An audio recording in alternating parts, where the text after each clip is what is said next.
பீகாரை சேர்ந்த ஓய்வு பெற்ற விமானப்படை அதிகாரி ஒருத்தர் தன்னுடைய இறப்புக்கு எத்தனை பேர் வருவாங்க, தன் மீது எத்தனை பேர் அன்பு வச்சிருக்காங்கன்னு சோதிக்கிறதுக்காக போலியா தான் இறந்ததா நடிச்சிருக்காரு. உண்மையில அவர் இப்படி நடிக்கிறதுக்கு வேறொரு காரணமும் இருக்கான். அது என்னன்னு தெரிஞ்சுக்கலாமா? பீகாரை சேர்ந்த 74 வயதான ஓய்வு பெற்ற விமானப்படை அதிகாரி மோகன்லால்.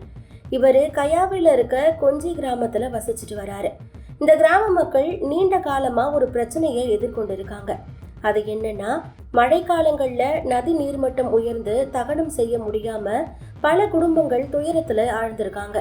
இதை பார்த்த மோகன்லால் இதை எப்படியாவது தீர்த்து வைக்கணும்னு முடிவு செஞ்சு தன்னுடைய தனிப்பட்ட சேமிப்புல இருந்து கிட்டத்தட்ட ரூபாய் 6 லட்சத்தை எடுத்து முக்திதம் என்ற ஒரு பிரத்யேக தகன மைதானத்தை கட்டியிருக்காரு.